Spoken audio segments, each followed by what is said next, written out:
Gloire à Dieu, alléluia, gloire à Dieu. Je bénis l'Éternel pour le souffle de vie qu'il ne cesse de nous accorder à nous tous en ce jour. Vous êtes très nombreux à me suivre dans le monde entier et nous continuons à prier afin que le Seigneur puisse encore faire répandre une minute de prière chaque jour dans le monde entier et que ça touche les extrémités de la terre.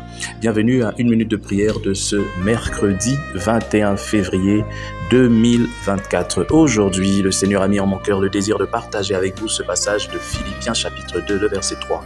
Nous lisons au nom de notre Seigneur Jésus-Christ, « Ne faites rien par esprit de parti ou par vaine gloire, mais que l'humilité vous fasse regarder les autres comme étant au-dessus de vous-même. » Mes chers frères et sœurs dans le Seigneur, aujourd'hui, il y a quelque chose qui m'a vraiment touché. J'étais en train de conduire, je me dirigeais vers le boulot et puis arrivé quelque part à un croisement. Et il y avait une dame dans une très belle voiture, en tout cas plus belle, plus chère que la mienne, qui voulait aussi le passage. J'avais la priorité, je m'étais déjà engagé et elle de crier sur moi très fortement en disant « Enlève ta voiture à cet endroit, moi je vais passer ». Et je regardais la dame, je n'ai rien dit. Et je suis passé calmement. Alors les autres qui étaient là ont commencé à lui parler, à lui dire que c'est lui qui a la priorité, donc vous devez attendre.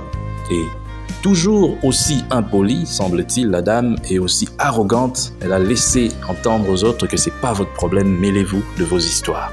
Alors, je voudrais attirer l'attention des enfants de Dieu qui me suivent maintenant.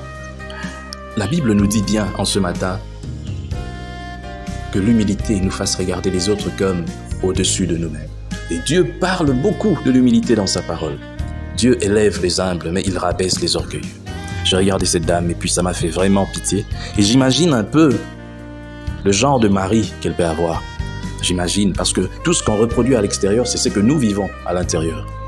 Je me dis, j'ai pitié d'elle parce que sûrement c'est une femme qui reçoit des paroles méchantes de la part de son mari. Et voilà pourquoi elle vient déverser ça à l'extérieur.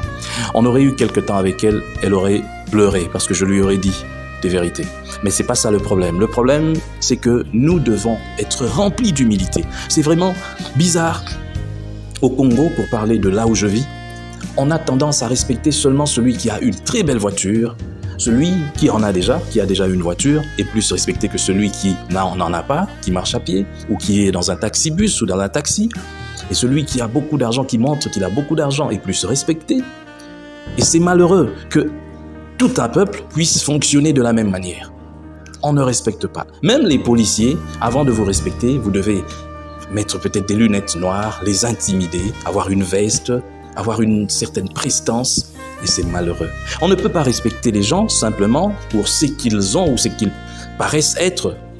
Le respect n'a rien à voir avec la position que peut occuper quelqu'un, avec l'habillement que peut revêtir quelqu'un, avec ce que peut avoir quelqu'un comme ornement, comme voiture, comme bijoux, comme je ne sais pas quoi. Voilà, nous faisons fausse route. Nous avons des jugements biaisés. Et c'est pour cela même qu'il y a beaucoup de problèmes dans notre pays. Mais tout le monde va à l'église dans ce pays. Et je me pose la question, mais qu'est-ce qu'on prêche dans les églises dans ce pays ? Les gens ne sont pas humbles, les gens ne respectent pas les autres, les gens manquent du respect n'importe comment. Même les enfants manquent du respect aux adultes dans la rue. Tout simplement parce que c'est un papa qui marche à pied, on ne le prend pas avec respect. Et ça, c'est malheureux. Ça veut dire que c'est déjà un problème au niveau de la famille. C'est un problème de base. Toute la société vit comme ça. Je voudrais attirer votre attention sur quelque chose. Dieu, lui, il ne considère pas tous ces gens. Il s'en fout. Même les ministres, les présidents, les rois, ils sont petits devant Dieu. Dieu les voit de la même manière que ce fou qui est au coin de la rue. Voilà pourquoi il y a même un jour, ce fou-là sera vivant. Et ce président, ce roi, ce ministre, ce député va mourir. Parce qu'en réalité, nous sommes tous soumis au régime de la mort. Nous ne valons rien. La Bible dit, qu'est-ce qu'est l'homme pour que tu le considères ? Il est comme fumée, comme un vent. Il passe comme l'herbe séchée. Et aujourd'hui, tu peux te considérer comme grand, dans une belle voiture, dans une belle villa, avec des gros comptes en banque. Mais il suffit juste d'une seconde, d'une fraction de seconde pour que tu rendes la vie et que toutes ces choses vaines que tu es en train pourtant de vénérer, que tu es en train d'adorer, d'admirer, que tu puisses les laisser comme ça. Je viens te rappeler que tu n'es rien. Si tu te considères quelqu'un, tu n'es rien, quel que soit ce que tu peux avoir. Tu n'es rien. Tu n'es rien. L'homme n'est rien. Il n'y a que Dieu qui est quelque chose et qui est quelqu'un. Alors, aujourd'hui, que ça t'aide à pouvoir avoir un peu d'humilité.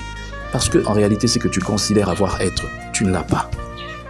Et l'instant qui vient ne t'appartient même pas. Tu ne sais pas si tu seras là. Tu as fait des projets, je voyagerai, je ferai ceci. Qui que tu sois, je tiens à te rappeler encore, écoute bien, devant Dieu, tu n'es rien. Celui qui est quelqu'un, quelque chose devant Dieu, c'est celui qui a de l'humilité, qui sait reconnaître la valeur des gens, même quand ces gens devant ses yeux ne valent rien. Que Dieu bénisse sa parole et qu'il nous aide à avoir l'humilité, la vraie, au nom de Jésus.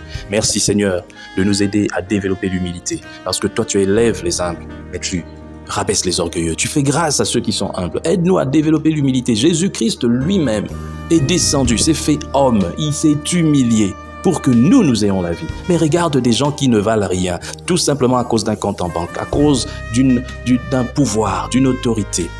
Ils se font tout alors qu'ils ne sont rien. Merci Seigneur de nous aider. Au nom de Jésus-Christ, nous avons prié. Amen.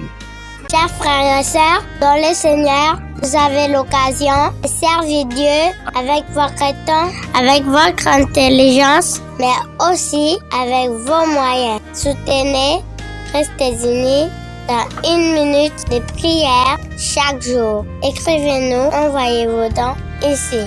Que Dieu vous bénisse.